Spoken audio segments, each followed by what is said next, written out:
And you'll see here now, you'll see a professional holding the microphone, very much used to that. For those, of course, if you do go to the website of North Melbourne, there you are, your face is adorned all over the website. And why not? Because, as I said, you are a very, very good footballer, one of the best footballers when I look at your credentials. But if we may, Emma, as you're sitting there, you're looking at me, oh, for Christ's sake, get on with it. Where are you going to go with this? Football's changed a fair bit from what we heard from Amy talking about all the pathways for young ladies. Well, surely it was easy for you as a young footballer down around that Hamilton area. You would have gone to Auskick as a junior female, wouldn't you, and told that you can play AFLW all the way through. Is that how it worked for you? Yes, unfortunately not. My pathway is a lot different to most of the footballers. So I grew up in country Victoria, a really small town, about 10,000 people, and I did Auskick, so did it from grade prep all the way to grade 6, but then got told I could no longer play football because I was a girl, and there was no visible pathway for me at that situation. There was no girls' teams for me.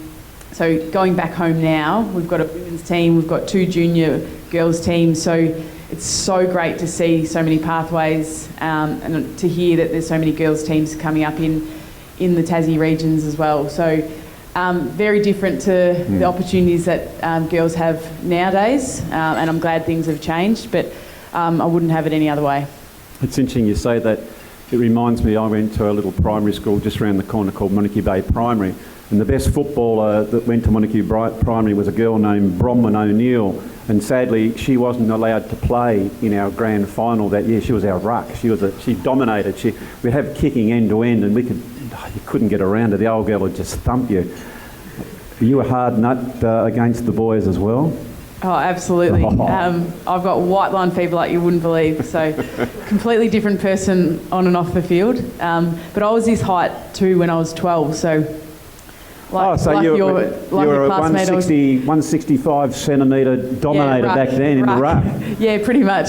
And now 165, get out of the way, I'm coming through from anywhere. Yeah, exactly. I was about this size as well, so a little bit different playing in the midfield or off half-back these days. Okay, so then we go forward a little bit. You decided what the future lies. So education was something that was for you. So you went to university and you're studying, and then all of a sudden an opportunity came along where there was to play football again. Yeah, yep. So I moved to Ballarat to do my teaching degree, and I was playing a bit of cricket. I was playing for Essendon, Maribyrnong Park, and so I was, a couple of my friends were playing football as well, and they sort of said, oh, why don't you come down and have a go? And sort of thought, I'm pretty keen on my cricket, and I was playing other sports as well, and being a poor uni student, having to pay your registration fees, I was like, oh geez, I'm not sure if I can afford them, but I thought I'd give it a go anyway. So when I was 20, played for Melbourne Uni, and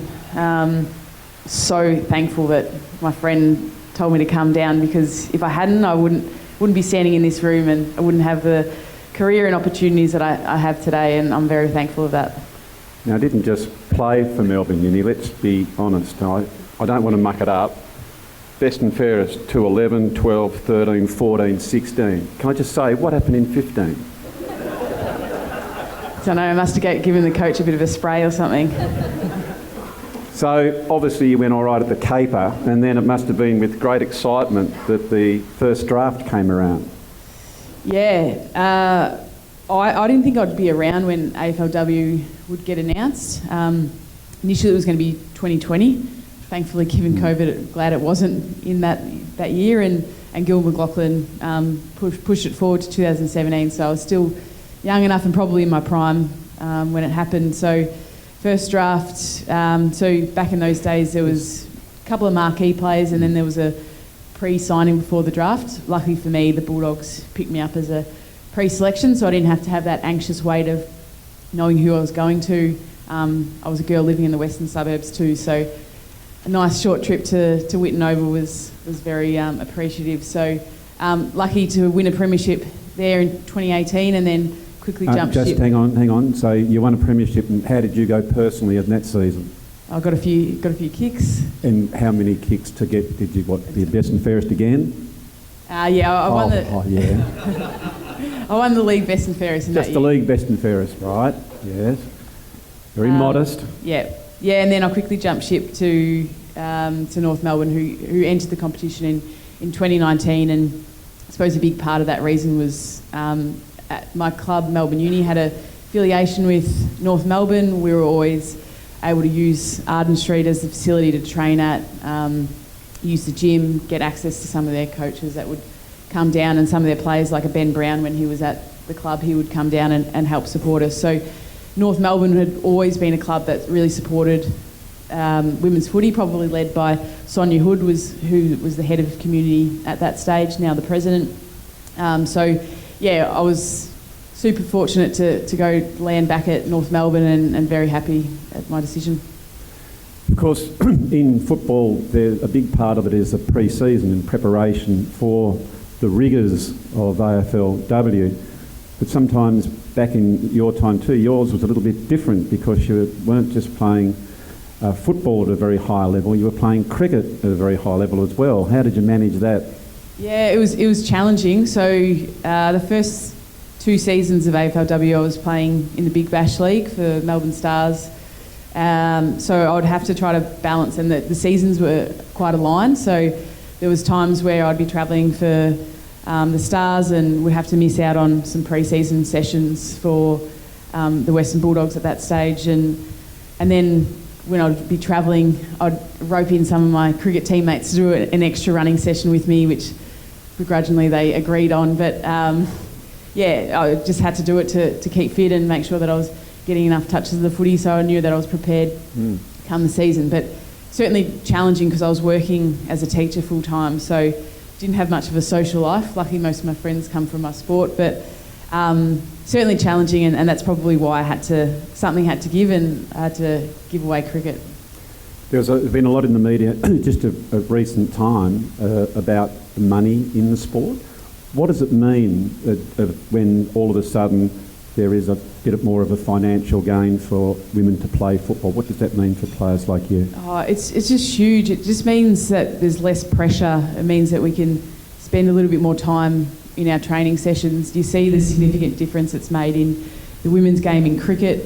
Soccer's another example where the athletes are getting paid more, so they can train during the day. They're not coming from work really tired and then trying to work on their craft. And I know it happened in the 80s, 90s in the men's, but a lot of our athletes in the AFLW haven't been playing footy since they were 6 either. So we probably need that extra time to be working on our craft and to be getting remunerated in a really good way, that we don't have to work as much.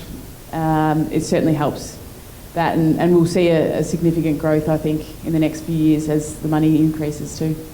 Well, I know from an STJFL perspective, it's been fantastic for us to see the growth from the female perspective. And it's really interesting, Emma, in that my involvement with the female side of the game is that I've coached for the last couple of years at senior level. And it was really interesting, because I said to the girls when I stood in front of them, I have 2 sons and I've coached boys and men for 25 years, and the only involvement, I guess, in the girls is back in the day I used to chase them at the discos or ask them for dances and ask them out. So it was really interesting and I opened my eyes. But the thing that I found, Emma, was their preparedness to want to learn about the game. Their eyes were like saucepans and just soaking it all up. They're just great enjoyment for the game. Do you see that when you go out to see some young girls playing in clinics? Yeah, absolutely. You'll also see a lot of girls, if they're waiting in line to do stuff, they'll be doing cartwheels and stuff. So something a little bit different than if you were coaching some boys. But certainly they're like sponges. They want to learn, whether it be at grassroots level or at the senior level. I reckon every coach that has said to me that they used to coach boys or men and now coaching women have said exactly what you just said, apart from the disco bit. You're showing your age there, but I did say the old silver fox. Oh, it's a bit of a bald fox after this young Nepalese bloody hairdresser. He didn't miss me coming through, let me tell you. but certainly we've been deprived of opportunities to play at the level, and now that we have those opportunities, we want to learn as much as we possibly can and get better. Cool. Conscious of time now, but if we can, I want you to look down that camera there, and if you can be talking to every young female footballer Emma, the most decorated footballer going around in the female space. Can you please tell them the best way they can do to enjoy their football? Try to get your mates involved as well.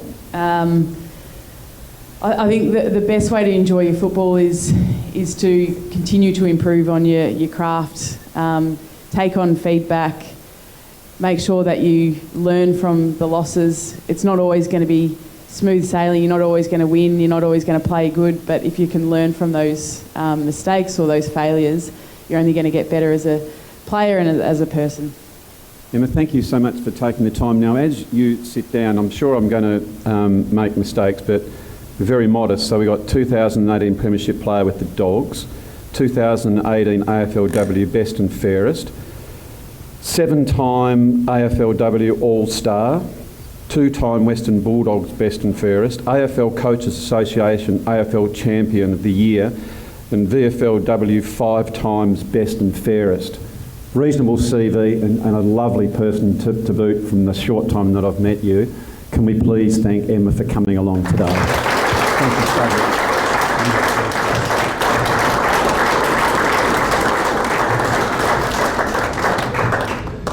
There we are, Priya. You can see that that's what's in front of you, old girl, so all the best for you.